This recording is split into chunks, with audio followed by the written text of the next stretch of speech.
Ya, seperti yang tadi sudah Anda simak bahwa WHO telah menetapkan virus COVID-19 sebagai pandemik. Lalu apa sebenarnya pandemik dan apa dampaknya ketika pandemik telah diumumkan? Berikut kami hadirkan ulasannya yang kami rangkum dari berbagai sumber supaya kita juga tidak terlalu panik. Kita pahami dulu sebetulnya apa sih definisi dari pandemi. Karena pandemi ini kalau misalnya memang sudah ditetapkan sama WHO tidak ada hubungannya sama sekali dengan tingkat keseriusan penyakitnya. Karena menurut WHO pandemi akan dideklarasikan ketika penyakit baru telah menyebar ke seluruh dunia. Karena kan sekarang kita tahu ya bukan hanya dari Wuhan, Tiongkok saja, tapi juga beberapa negara sudah mulai terjangkit virus tersebut termasuk Indonesia dengan jumlah yang cukup banyak.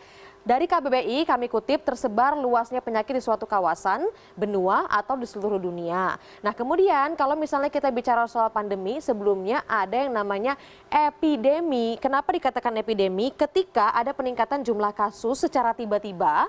Kalau kita bicara soal penyakitnya, jadi semua akhirnya penyakitnya secara tiba-tiba di suatu wilayah. Tapi kalau kita bicara soal pandemi itu artinya sudah menyebar secara tiba-tiba ke beberapa negara di dunia. Awalnya kan memang cuma ada di Wuhan, Tiongkok. Selanjutnya, apa sih atau bagaimana sih dan kapan penyebaran penyakit ini bisa disebut sebagai pandemik? Ternyata ada indikator khususnya, tapi memang tidak ada patokan resmi kapan penyebaran penyakit menjadi pandemik atau misalkan kalau tiba-tiba ada penyakit gitu, terus ada pihak yang kemudian bisa menginformasikan ataupun memperkirakan ini bisa jadi pandemik. Tidak seperti itu. Karena kalau misalnya kita bicara soal pandemik itu artinya virusnya memang menyebar secara masalah secara tiba-tiba.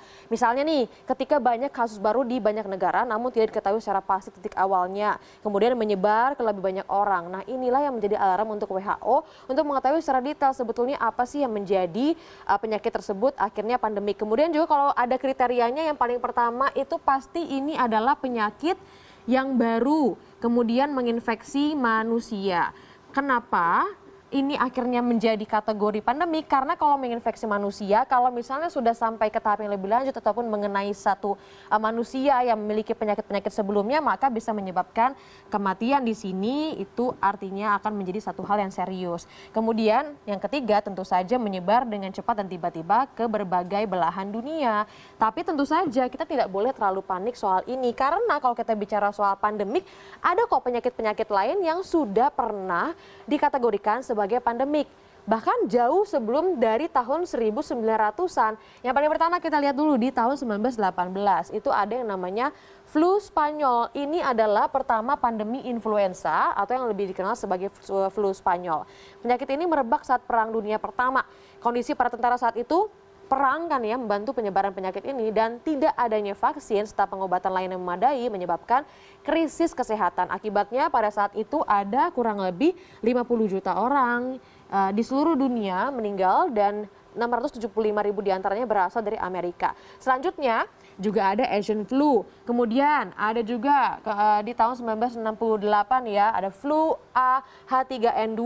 Kalau misalnya kita ingat-ingat lagi nih, kalau ini kan dari negara-negara di Asia ya. Kemudian kita ingat-ingat lagi di tahun 2009, terkenal banget termasuk di Indonesia, ada flu babi H1N1 bahkan sempat ya H1N1 itu merebak di awal-awal tahun 2020 ini berbarengan dengan munculnya COVID-19. Nah, dari Wuhan, Tiongkok.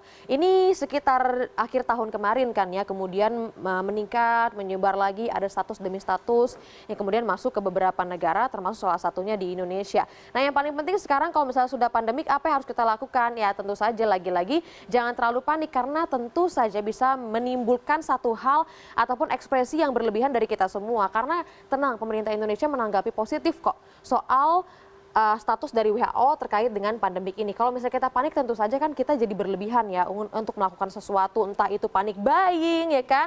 Padahal ada banyak pihak yang membutuhkan gula, misalkan membutuhkan beras. Kita juga nggak perlu dong berada di rumah kemudian makannya mie instan mulu, misalkan seperti itu. Justru kita harus lebih baik lagi menjaga kesehatan, memberi maskernya ya seperlunya aja. Karena kok saya jadi turun. Iya, jadi turun. Saya juga kaget kenapa jadi turun lagi menjelaskan di konsentrasi. Yang menggunakan masker itu adalah mereka yang sakit itu yang sebetulnya harus dipahami sama masyarakat.